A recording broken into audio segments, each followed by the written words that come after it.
welcome back to my film and TV channel. Hope you're all staying safe and well. We've got a Mexican film today. We don't watch too many Mexicans. You can watch it in its original language, of course, have it subtitled, because this is on Netflix at the moment as I'm recording this on the 5th of August 2023. We're going to have a look at something called the Spanish title, La Gran Seduction, or Seduction, it sounds French that rather than Spanish, my apologies, or The Great Seduction. Let's give the English version, The Great Seduction, please. If you're new to the channel, push that subscribe button, push the bell notifications, everything film and TV, reviews like this, information vlogs, previews, lots of different things, so jump on board. Please join in and share your comments with me, it'd be great to hear from you, and you can give us a like, a little thumbs up. That'll be appreciated. Yes, it's 94 minutes, optional English subtitles, as we say.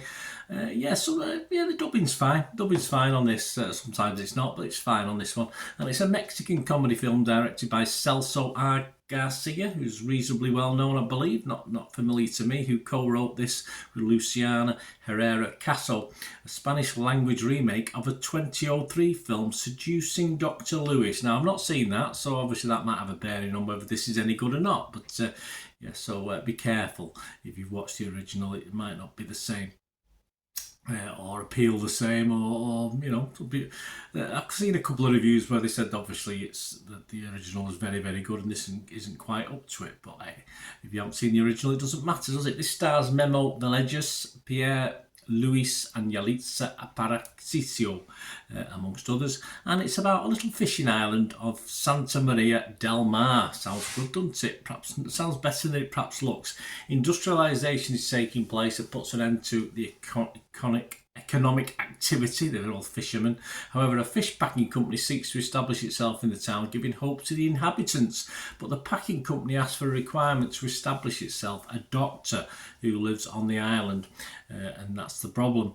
Thus begins the journey of German and the rest of the inhabitants to seduce the city doctor, Matteo. Yes, they obviously want to try and get him on board, get a doctor over there. This was released worldwide on August 30th, 2023, and did I say I was recording this on August the 3rd? Oh, anyway, September.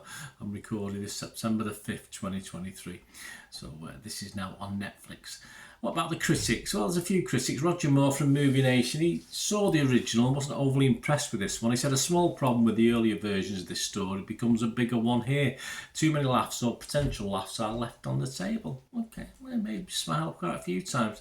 But Chris Joyce Movies and Munchies, that's a YouTube channel, said a pleasant and likeable story with setups that hedge on darker drama but remain light by showcasing small absurdities within the genial cast. There's nothing too deep here, and while it's not a memorable movie, it's not a bad use of 94 minutes. Yep, I totally agree, actually. Juan Pablo Russo from Escribiendo Cine, obviously a Spanish website, said although it does not aspire to be a cinematic epic, it doesn't, its charm and character make it a rewarding experience that leaves a smile on the face. There you go. Well, that's all we want sometimes, isn't it? What about the public? Well, Internet Movie Database, there's nothing on Rotten Tomatoes. Internet Movie Database, 362 reviews, alright, not a lot, but it's okay, and it's getting a 6.5 out of 10, so that sounds pretty good. So I'll give you my little thoughts before we go on this one. I like this, it's a simple film, I like it in a very simple way. Having not seen the original, I have nothing to compare it against. I just watched this on the basis as a one-off film, so it doesn't really matter, does it? But if you have seen the original, then as I said, a couple of guys, especially Roger Moore there, one of the critics mentioned it perhaps doesn't fulfil as much even as that did. As I said, the dubbing is good, the humour remains despite the dubbing, which sometimes is lost, isn't it? If you get rubbishy actors doing the dubbing, you lose the actual feel of it. But it works in this, some good characters.